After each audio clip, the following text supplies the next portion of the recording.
Hello and welcome to Smaulgld. In case you missed it, top gold and silver stories for the week ended March 12th, 2017. Well, gold and silver prices hung on to key price levels during the week. But gold and silver did take big hits last week after rising for the first 8-9 weeks of the year. Last week was a down week for both gold and silver. Gold, however, held above $1,200 an ounce, rebounding slightly on Friday, as did silver, managed to hang on to over $17 an ounce. Also during the week, Bitcoin ETF was rejected by the Securities and Exchange Commission, and the Republican Party unveiled an Obamacare replacement. Let's go through the stories. For those of you interested in helping Smaulgld, many of you have been donating generously to Smaulgld. You may do so at the links below this YouTube via PayPal or via Bitcoin, or you can become the first Smaulgld patron at the link below this YouTube. So the top story this week, I think, was the GOP revealed an Obamacare replacement. It has been dubbed Obamacare 2 or Ryan Care. Now, this plan does little really to change the nature and tenor of the Obamacare bill, so it offers basically no reason for any Democrat to support it, and also offers very little reason for Republicans to support it. It still contains a mandate, except that mandate is paid to insurance companies. It still contains a subsidy, and it covers pre-existing conditions. It does not have a free market component to it. So you have to wonder what they are thinking, other than they want to make sure that the insurance companies get paid, because the changes are mostly cosmetic, and perhaps, I don't know if Trump is politically smart or if this is just what's happening, but I would imagine that Paul Ryan is pushing this and say this is the best we can do, which is kind of odd because the Republicans control the Senate and the House, so they can do better or different than what they've done, and perhaps Paul Ryan is just want to promote this plan. It makes sense for his donors. Who knows? But Trump is kind of letting him run with it. And if the thing crashes and burns, it may undermine Paul Ryan's status as House leader. And I think maybe that's what Trump wants, is he does not like the idea that he has McConnell, Ryan, Graham, and McCain kind of angling for him and not really acting as proponents of his presidency, but rather kind of trying to subtly or overtly undermine it. So perhaps Ryan Care is something that Trump wants him to kind of run with, lose, and then perhaps we'll see another plan.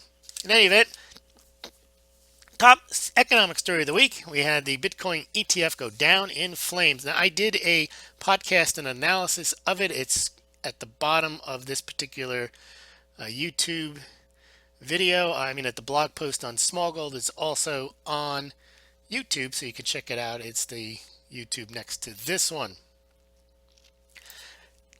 Gold closed last week at $12.04, down 2.4% from $1,234 the week before, and silver, having burst below $17 last week, finished at $17.01, down 5.2% from last week's close at $17.94, and that was down from the week before when it had been over $18 an ounce. Well, here's your gold silver ratio. Looks like we're back over 70 to 1 because silver took a bigger dive than gold, as is normally the case. Silver drops faster than gold when both prices drop, and it generally rises faster than gold when they're both rising.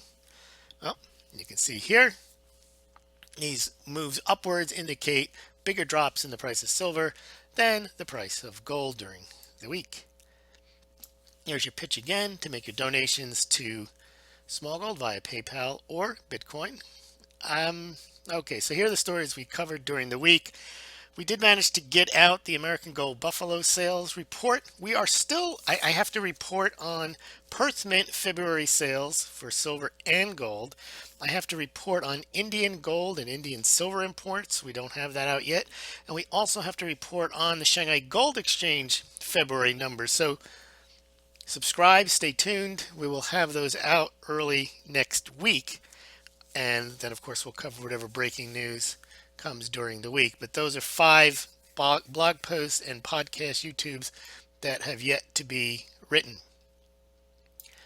U.S. economic data, again, as we've been talking about for the past few years, the data is generally mixed. Durable goods revised higher, factory orders up, but again, nothing spectacularly up.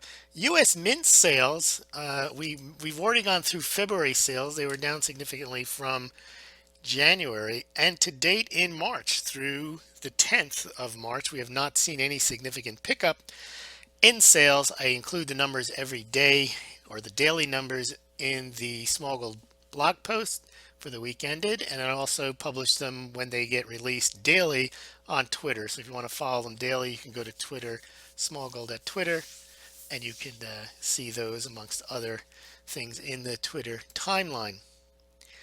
If you're interested in buying Silver Eagles, you can click on the banners, and Smaulgld does get a small commission. That's partly how we fund the site. You can compare pricing and shipping from BGSC, Golden Eagle Coins, JM Bullion, Money Metals Exchange, and even our friends over at SD Bullion. So if you're interested in buying gold or silver, you pay no more, no less than if you visited these sites directly. But if you visit them through the Smaulgld site or the YouTube links below, Smaulgld gets a small commission. It's not investment advice to buy or sell gold or silver, but if you've made the decision you're going to do so, please consider checking out the different bullion dealers, their pricing and shipping. And if you're going to buy, please consider doing so through the Smaulgld links. As again, I mentioned, Smaulgld makes a small commission. Gold, Indian gold imports, we're going to cover that more fully early next week, but they're estimated to be about 50 tons. They're moving up after the demonetization. We'll cover that more next week. There was another story about flooding Northern California waterways from that dam Orville that's bringing, it's dredging up some old gold for people to go and try to pan and see what they can get.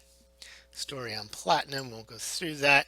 U.S. trade deficit, still pretty high, went up again. It's up to $48 billion in January. So remember, the U.S. used to be a surplus trading partner, manufacturing powerhouse of the world. Now it imports more than it exports. And remember, under a gold payment standard, that would mean U.S. would be paying out gold to receive its products, and it would have a gold deficit as well if it had a trade deficit. Atlanta Fed lowered its first quarter GDP down to 1.2%. I think the New York Fed, though, has it over 3%. But it does kind of highlight that the Fed would be raising rates 8 years into an economic expansion, as tepid as it is, with the GDP heading down. So there may be a little bit of a political issue here where the Fed is going to finally stick true to its word. They kept threatening rate hikes under Obama, only did it once a year, 2015, 2016. This year may be the year where they actually go ahead and pull the trigger on rate hikes.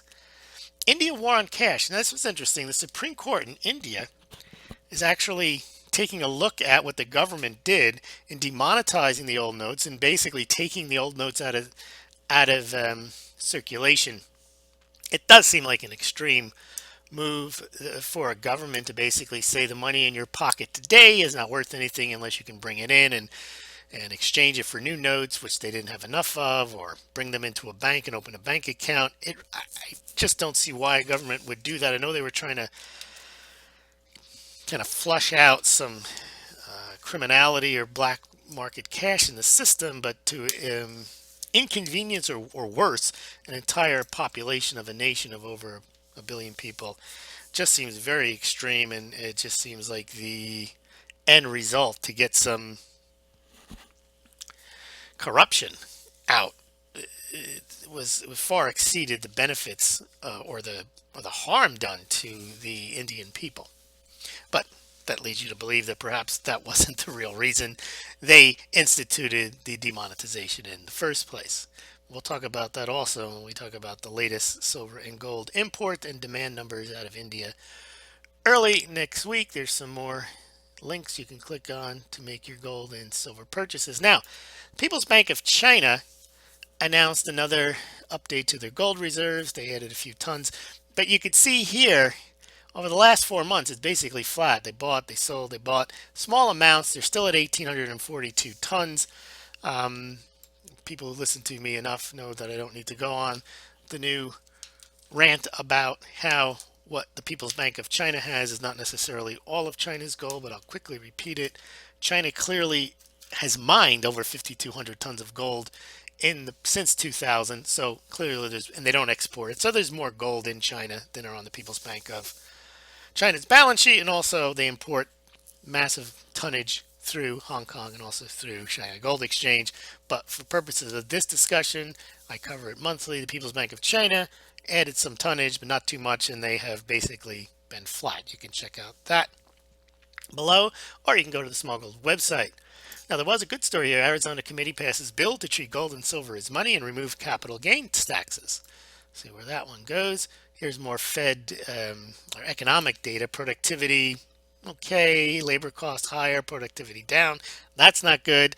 But the ADP number was big for jobs, and as we'll see on Friday, the number was also big for jobs. So you get this kind of mixture of 2 steps forward, 2 steps back, maybe. Not sure. Wholesale sales, see, down 1.1%. Wholesale inventories down. So it's hard to tell a real direction of the economy. It's a more of a factor of what you want to read into it. And obviously, if you are a bear, you think the economy's not doing well. If you have rose-colored glasses on, you think it's doing tremendous. Well, there's a lot of places here. You can donate to Smaulgld via PayPal, via Bitcoin. Please consider doing so. You can a lot of places you can buy your gold and silver, at least compare pricing and shipping. European Central Bank kept rates unchanged, which means they don't have interest rates. Initial claims were slightly up. Import price index was up in January, and that makes sense. You've got increases in imports, so the import price index was up. February jobs, there was a nice job beat, 235,000 jobs versus expectation of 190,000. But average hourly earnings were not up. They were only up, well, they were up, but they weren't up as much as expected. So again, this kind of 2 steps forward, 2 steps back mentality of the economy. And finally, if you're interested, I do a half-hour analysis of why the Bitcoin ETF did not pass the SEC's muster, and then also we talk about what might happen with Bitcoin regulation in the future. And that does it for the week in review. Thank you very much for listening. Please subscribe to Smaulgld. It's the better place to subscribe is the Smaulgld website. Please also subscribe to the YouTube channel. The reason I mentioned subscribing to the Smaulgld blog posts is because you're not subject to whatever Google or YouTube decides to send you. You will get and have direct access to Smaulgld via just leaving your email address. You don't have to put your name or any other identifiable information.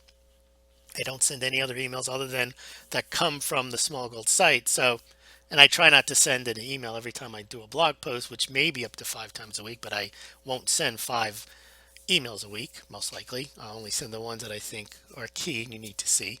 So please consider subscribing to Smaulgld as well, and also donating if you're so inclined. Thank you very much.